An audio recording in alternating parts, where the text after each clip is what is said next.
Why are you crying?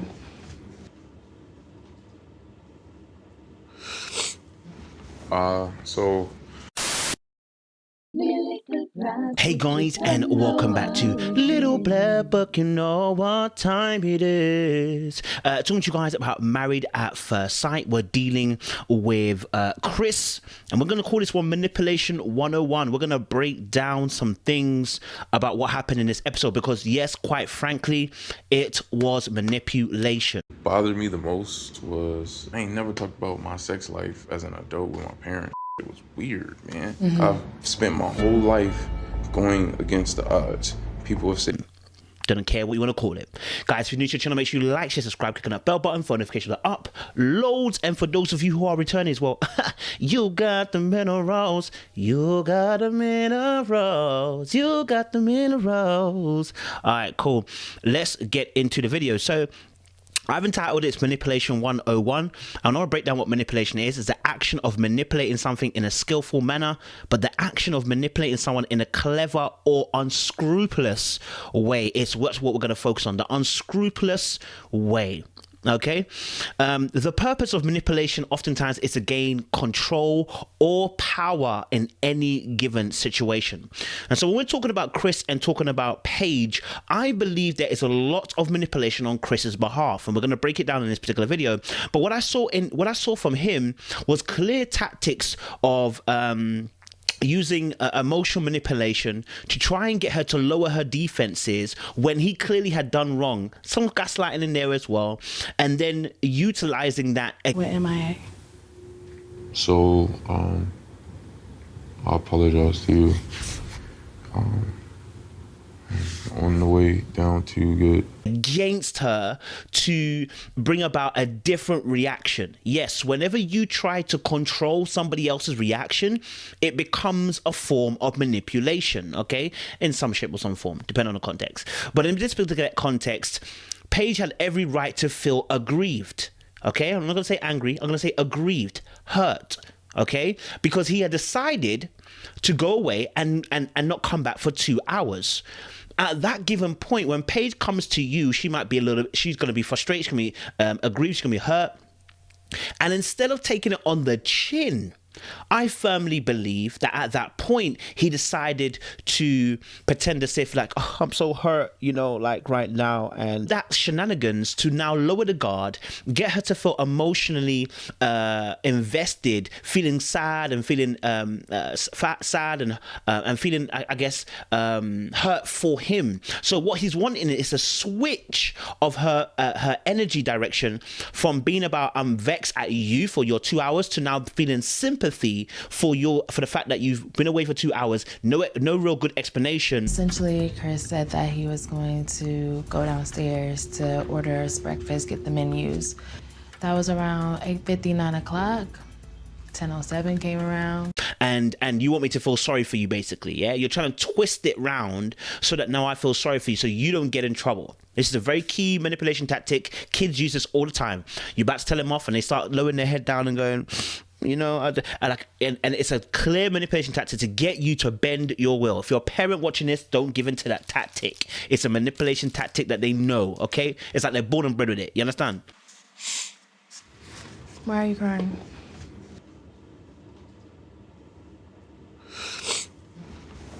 So People become manipulative. They're either taught this or they learn this behavior through a desire to survive. When there's a desire to survive, some people become manipulative to a point. It is detrimental not only to themselves but to other people as well. And I believe that in this particular case, Chris has gone to that place. So yes, you were homeless, maybe you were all alone, what you dealt with in terms of your family. I think there's some dysfunction there in the family in terms of emotional attachment. I really spoke about this with his dad previously, and I believe there's also some coddling from the mum. Maybe because obviously maybe the way that the dad treats the mum, I'm not sure, but me even now, I'm even confused because the way I saw the mum come out like Tiger Bear when Paige was saying something, I don't know, maybe she still could feel that way. Maybe the mum still is you know, I still feel like the dad maybe has some has control in that relationship, and I guess maybe the way he controls may be part of the reason why the mum coddles the son. It's almost like a way to protect her son from the abrasiveness of the father. I'm not saying the dad's abusive. I'm saying that the dad may be a little bit ferocious in the way that he does certain things,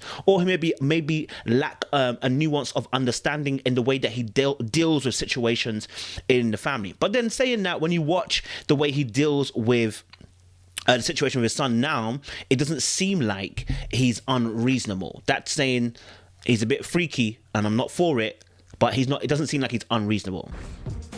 You're a stand-up guy, and I raised you, and I just wanted to really deal with that. Why would you then consummate it in knowing that she was kind of... So here, obviously, he talks about, for instance, I said obviously as well, the manipulation is to gain control of a person's actions, to bend them to your will, to make them feel like to make yourself feel like you're winning, to have things your way, make you feel safe in controlling them. Okay, and most people use emotional manipulation. Is we lie, we tell half truths, we economic with the truth. We say something to gain a certain type of attention or reaction. So like I said, when Chris was crying, and it wasn't once, it was twice. Like, that's why I said to you, the first time I wasn't having it, but the second time just told me straight, if this is how you're going to deal with things all the time, this clearly is emotional manipulation. The second time is even worse. You can. I'm sure you heard a door latch open. You're there like, and then when she comes and sits down in bed, by the way, Paige is not having it, so it doesn't make a difference. Why are you crying? He's like, and then when she comes and sits down, I say, "What's wrong with you?" This time, no coddling. What's wrong with you? All right. He comes out of it. I got to tell you, and before you know it, he's gone from to that. And those are typical signs of an emotional manipulator. Bothered me the most was I ain't never talked about my sex life as an adult with my parents. It was weird, man. I've spent my whole life. Someone who knows how to manipulate the game to get people to feel the way they want them to feel. And sometimes people use these patterns as methods of control to wrestle the power in their relationship, and it becomes abusive in their relationships. Not physically, but emotionally. To wrestle all the control from the other person, to bend them to your will. And to bend them to your ethos and your way of doing things. Where did he pick this up from? Maybe he picked it up from his father. Maybe. I can't say for 100%, but maybe he did. And so I think Paige actually spotted it. But the thing is whether, see, spotting it is one thing.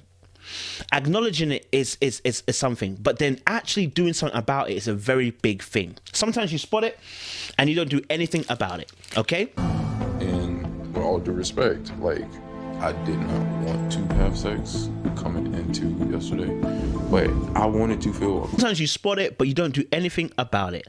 And I think in this case, when you saw Paige react in both scenarios where he was doing all his crying antics, if you watch her facial expressions, she is done.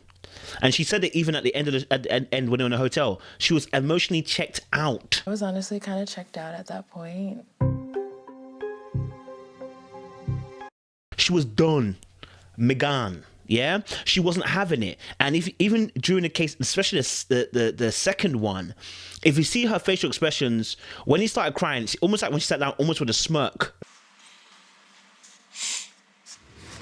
It's like, I'm gonna go through this again, and then sits down, and when he says, obviously and then when he sits up, you see her face shift and change, and even go like this. This is what we're doing now. So she's very much aware that something's not quite right, and I believe that she's aware that this is a manipulation tactic. It's just whether she's willing to identify it as that and go ahead with the action. Because the action is a very severe one.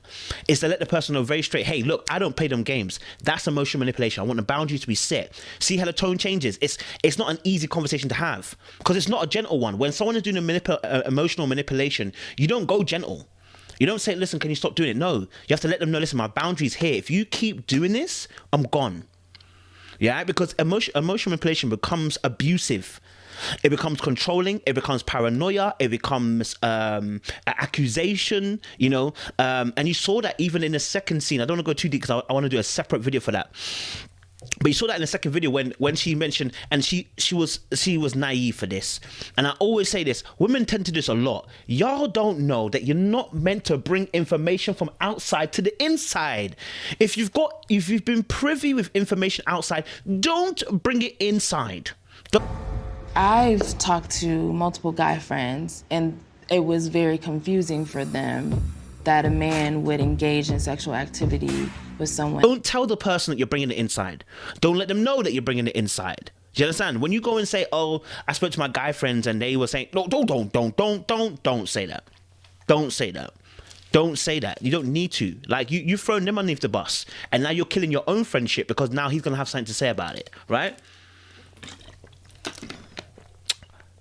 Don't do that. Okay, don't ever say that. Ladies, please don't say it. My guy friends told me, when you're in an argument, my guy friends told me that no, don't. More. Or having my wife talk about it with her male friends, or Well, I mean, I've had those friends before I've known you, so they don't. Don't ever do that. It becomes a war and an attrition of egos. Don't do it. Yeah, if they've told you that, fine, fantastic. You just say it that way. You understand? Okay, look, I don't think guys will normally go through that. You're almost, what's happening is that you're trying to bring evidence, but the evidence is coming from a place that once you mention it, it's like witness protection. You're literally naming the person when they should be protected. You don't need to name the person. Protect them. You understand? Now you've opened up your mouth to say where they are, who they are, etc. Now it's a mafia thing. Now he wants to produce hits. You know what I'm saying? Yeah, I'm just being real with you. Let's play a little game for you, though. And so, I saw that he was using some deflective arguments. For instance, when she mentioned about mentioning about the sex to the parents. Listen, again, I'll do that in another video. But when he then responded and said, obviously, I'm from Chicago. You don't respect nobody's mom, nobody's parents. Listen, bro, that argument was pointless. And the reason why I say it's pointless because I want to be fair and say, like, look, genuine point, some people are not comfortable with that. I agree. Look, you discussing sex with your parents. But first of all, let's not forget your dad opened up the proceedings with. Okay. Like, my sexual life is private. I don't do and then go kiss and tell. I don't like that. Like, that's what I'm saying. I don't like it. For me, it's awkward and it's weird.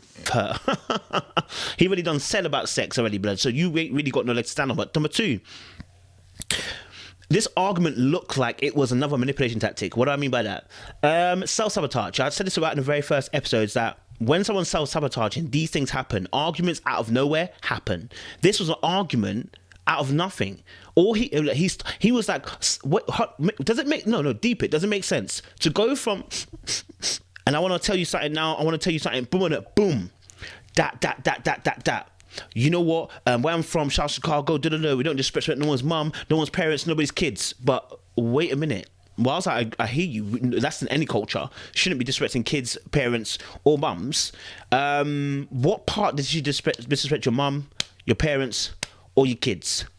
You know what I'm saying? Like, what part of that? But the argument itself, it comes out of coming from a place of, first of all, you were sad, emotional, and I think he clocked when he realized that she was not giving him the sympathy. He went to argument mode. Why do I say that? The very first time this happened, he didn't do that. The very first time that this happened, he didn't do that. Now it's a different situation, of course. But the very first time when they were in a hotel room, when he starts saying where he was, when she questions him, okay, he doesn't go into an argument. You understand, right? And I think he clocked her facial expressions and saw her energy. It's not vibing. So what do you do next? Go to abrasive mode. Okay, make it into an argument. Because like I always say, I say this when I coach people as well. If you've been coached by me, you know what I say this. Men will make you get into an argument because they'll make you lose sight of what's the actual issue. When you get emotional, you lose sight of the actual argument. Then you say something that will get them riled up, and rightly so, then he will use that against you. What they're looking for is the out. Don't give it to them. Don't give it to them. They're looking for the out. Don't give it to them. When someone tries to start that argument, that fight, you don't engage. Because what they're wanting is your emotion. When you use your emotion, you become highly sexual experience to several different people. It just makes me feel violated, and I felt like the trust was betrayed. illogical. I've told you about emotional buying. When you use your emotion, you become highly illogical. And so when he goes into the argument, what he's hoping for is a really vicious back and forth. And we see a little bit of that when we don't. It's not vicious, but you see a little bit of the back and forth when they then go outside, right? So they now go outside, okay, and now they're going back and forth. But he's telling them, listen, you know, you're disrespectful.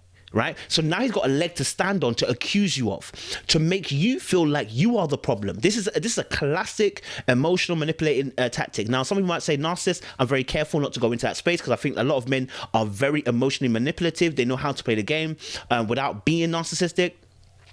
But I would say, obviously, that it's a close call. Now, in respect to this, when they went outside, that whole, you saw him obviously now saying, you're disrespectful, and then she was like, oh, you're disrespectful. Now, what's going to happen? Emotions are in the air, okay? Emotions are in the air. She's going to have to apologize now. You're going to lose sight completely of what this argument's about because you're going to get emotional. Do you see it? So when you see stuff like this where the argument's getting out of nowhere, you just have to be like, sorry, wait, what are we discussing here? Yeah, and you got to keep your emotions locked because that person wants the argument to make you lose track of where you are. Okay, so it seems like you have a lot of problems with a lot of different things. Mentioning the details of our that sudden crying to now accusing, it's all about making sure he twists the blame onto old girl, onto Paige, and so that's why I said to you about the ride or die girl. I don't want to see her do that because if you ride or die, there's lots of guys out here who just won't mind letting you die. You ride with them and you would die with them. So don't be a ride or die. You understand? You have your boundaries, you have your what you're about, etc., and you go with it. You know what I'm saying? Because, and I always say this as well, don't say something like I'm definitely gonna leave, or I'm gonna divorce you, or we're gonna break up, and then don't do it, because then you lose power. So you don't go to the furthest extent of a consequence unless you're going to do it, because you put the first time you do that, you put the fear of God in a man. But the second time you do it, he no longer fears because he knows that you didn't do it the first time. Most men who are solid, know about themselves, and, maybe they might be pricks, but still, you don't go to the farthest extent of a consequence. Never do it, ladies and gentlemen. Never do it. If you're going to go to that consequence, we're going to break up, you say it and you do it. You say it and you do it. Otherwise, keep quiet. Don't open those lips and that tongue to say we're going to break up. Don't do it. Don't do it. Okay, you will die a long, withdrawn death. Don't do it. Okay. And so the issue even here is that, like, the guy was out for 2 hours, and the reason why he was out for 2 hours is because he had a panic attack. I want to make it very, very clear to you guys. This has been done before. I don't know if you guys remember this. This is very similar to Brandon. Very similar to Brandon. Brandon also went AWOL and said, "Oh, I've had a panic attack." Really? I don't believe. I want to believe you, but I don't believe you. I want to believe you, but I don't believe you. You know what I'm saying? I don't want to say I don't believe you, but I don't believe you. You know what I mean? Like, I don't believe you. Do you know what I'm saying? And the way that you've come back into the room tells me I don't believe you.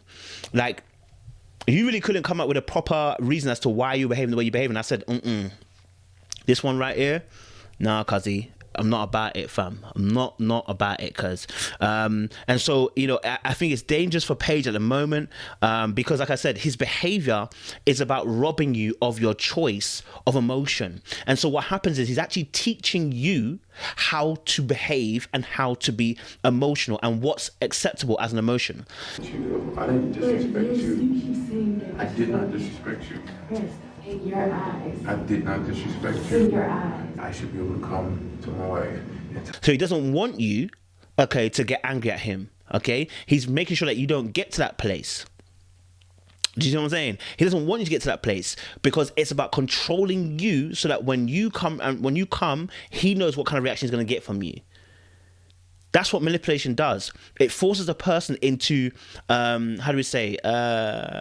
consistent forms of responses that are controlled to the liking of the individual. And that's what she's going to end up doing if she doesn't regulate it quickly.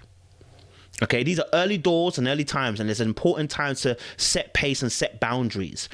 But the truth of the matter is, what we're seeing from him is manipulation 101. You're not gonna flip from being sad in 1 minute and then going, nah, brother. No, that's manipulation 101, especially when you don't deal with the actual core crux issues. And like I said, I think Paige is kind of done. The very first scene, a hotel scene, whatever, it's just abusive. It's a part of abusive behavior traits when you disappear for 2 hours, no contact. You understand? Like it's abusive traits. It's similar to the Karen situation. Karen last season. It's the same with Brandon last season 10. You know, you're just disappearing. Michael season 10 disappearing. No communication. Same kind of thing. Like it's abusive. People, stop doing it. You have a partner. You have a missus. You have a wife now. Communicate. Okay, it's not very hard. Communicate. Send a text. When Paige went away and did her hair and said she needed that space, she communicated that she was going for a hair appointment. It's not difficult, ladies and gentlemen. It's abusive when you don't do it. And a lot of guys have been getting away with it. So now when they do in a relationship, they do the exact same thing. So I'm going to leave it there. This is part one. There's probably like 6 other videos I'm going to do today, but boom. Guys, if you're new to the channel, make sure you like, subscribe.